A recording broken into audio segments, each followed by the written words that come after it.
Well-rounded breakfast. Starting off with coffee, breakfast is coming next. Oh, you look rough. Guys, we're back at Canadian Wilderness in the hub for ice fishing, South Western Manitoba. And yesterday was okay. It wasn't great. It wasn't awful. Came very close to scoring big. Today, we're switching species. Hopefully doing something a little bit easier. We're going to Lake Metigoshe, Lake Metigoshe, the gem of bluegill fishing in Manitoba. This lake is just loaded, and it's actually only a little bit's actually fishable in Manitoba. Most of it's in North Dakota.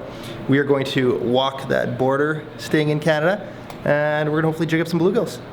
But first we're gonna eat some continental breakfast because that is key. A little cheese whiz, little Fruit Loops. I think this is what they call a well-balanced breakfast.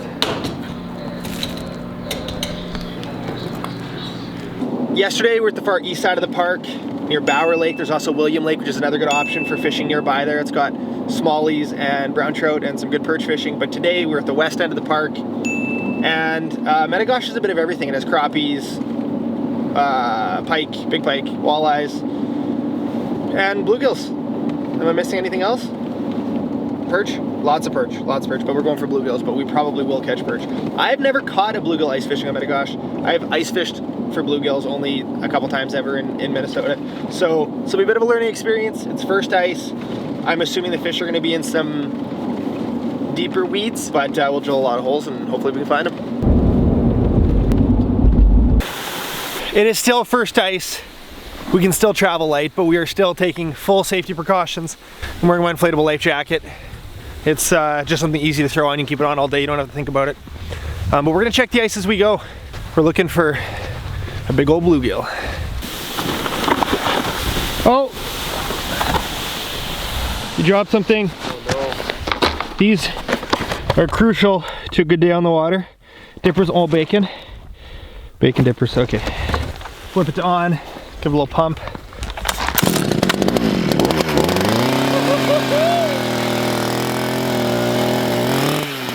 We've got lots of ice.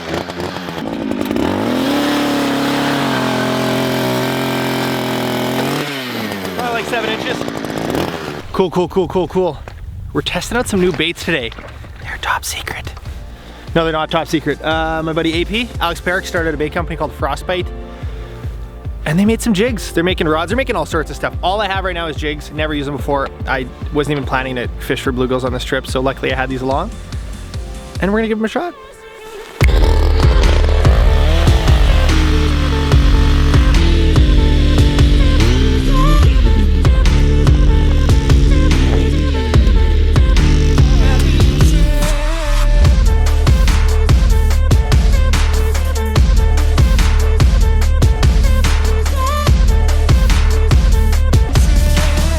Got kind of sweaty there. This is going to be a big difference from yesterday. Yesterday we only drilled, I don't know, 15 holes. Today we might drill 100 holes.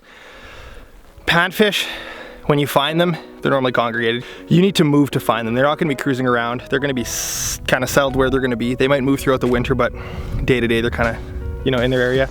Yeah, we're going to be targeting that 8 to probably like 6 to 12 feet and just popping holes, using the Vex, checking for fish, and dangling some small plastics in front of their face. So we'll see what we can do. Little tungsten jig going down. First drop for the mighty bluegill. Oh, big mark, big mark. Yeah. No. Well, I mean, please be a gill. Please be a gill. It looks spiky. It's a walleye. Hold him up, bud. Right there. Yeah. That's a nice bluegill. How did it mark? It just came charging in like a beat. Like, look how mad that thing is. Angry. Gobbled it. Well, these are panfish jigs, but apparently walleyes like them too. Try not to get hooked in the hand. There we go.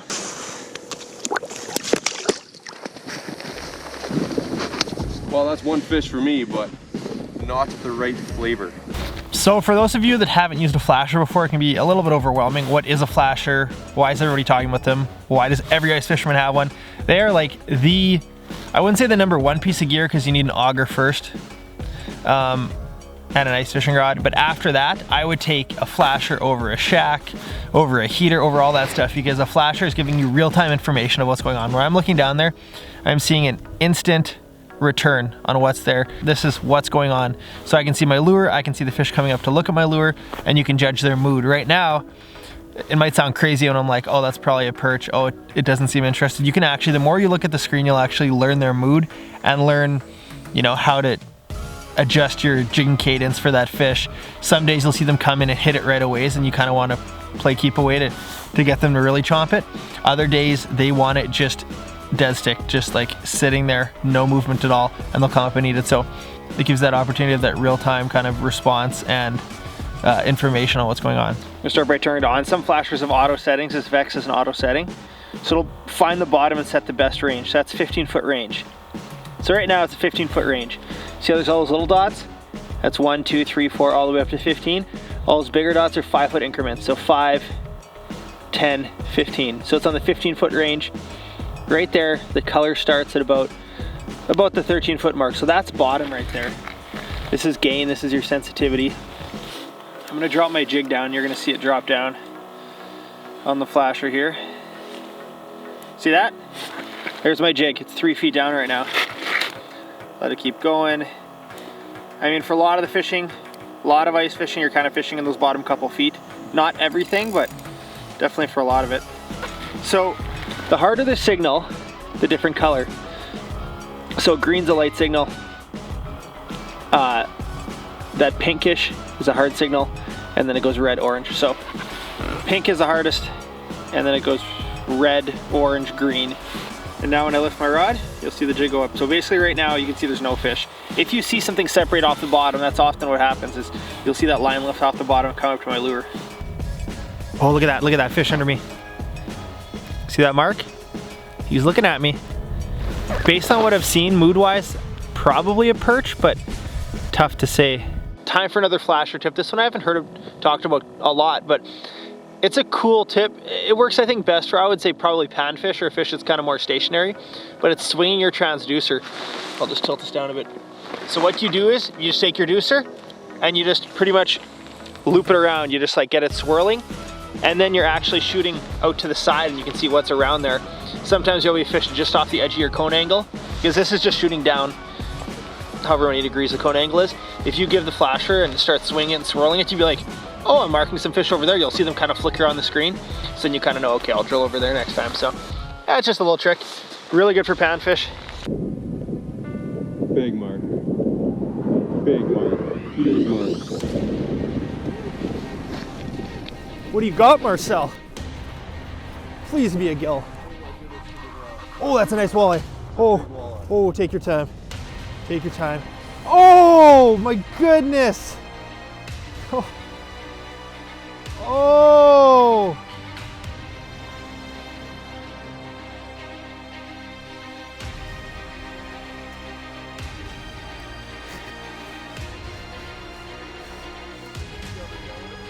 That was a big walleye. Probably like a 26.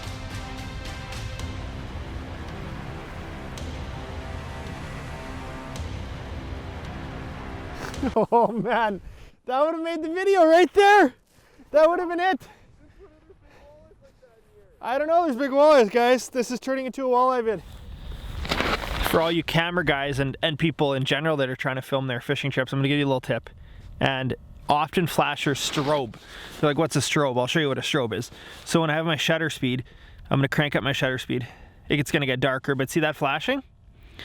That's because what a flasher does is it has this dial that spins around and it emits the light. So if you have a fast shutter, it actually shows the flashing. The human eye can't see it. The human eye sees like a little bit.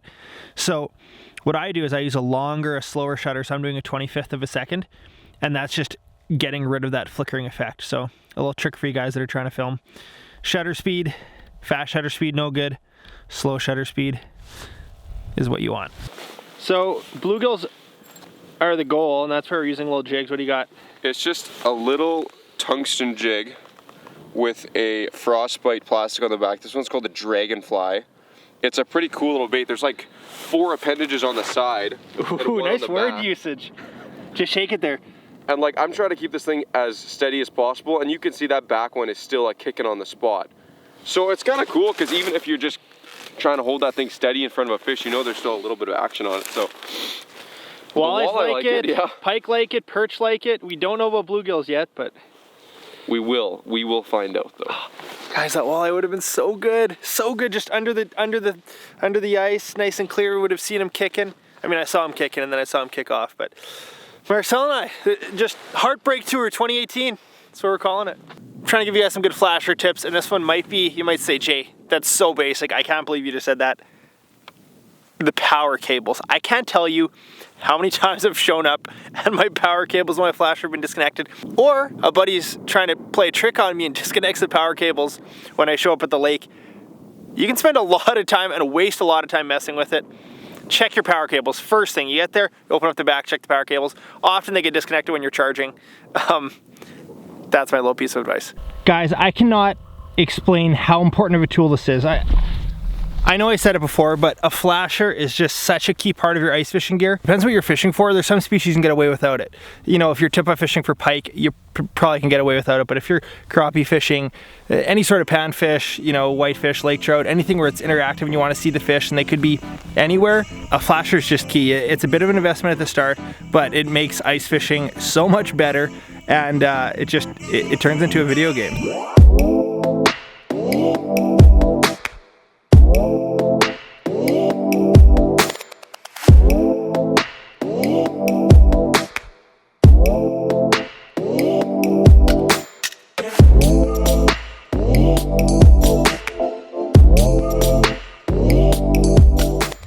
Since we're on the theme of flashers today, we got one last tip. Do not let your transducer cable freeze into the hole too bad. A lot of these flashers, this Vex has a little foam float around it, which is amazing, but I can tell you, I've tried to chisel, which is very sketchy, chisel the cord out at the end of the day, and I've damaged or cut like 2 or 3 deucers. Be careful, give it a wiggle every once in a while. The float helps keep it off the side of the hole, but if you let that cord get right against the side of the hole, that's the first place ice is gonna form. So if you let it right against there, that ice forms around it, and then you're trying to pull it out at the end of the day and you break it, and those are not cheap. So be careful with your transducer cord. Today, we got shut out on bluegills. That is 0 for 2 on our South Western Manitoba tour. Don't let this sway your decision to come out here. I've had some phenomenal days, open water, bluegill fishing here. I have not cracked them through the ice yet, but it could be timing, could be just not on them. There's lots of excuses. Huge shout out to Marcel for coming along, for filming some B-roll, for catching some fish, for putting up with me for 2 days. And lastly, you guys all need a flasher. If you want to ice fish, and ice fish seriously, get a flasher. If you're skeptical about it, still borrow one from a friend. See if it's worth the investment, which it is, but you'll borrow one right away, so you'll be like, I need to get one. Anywhere from 300 to 600 bucks gets you an awesome unit. Good luck for all you guys hitting first ice. We're gonna go fishing again. I'm gonna be fishing a lot this winter, so stay tuned.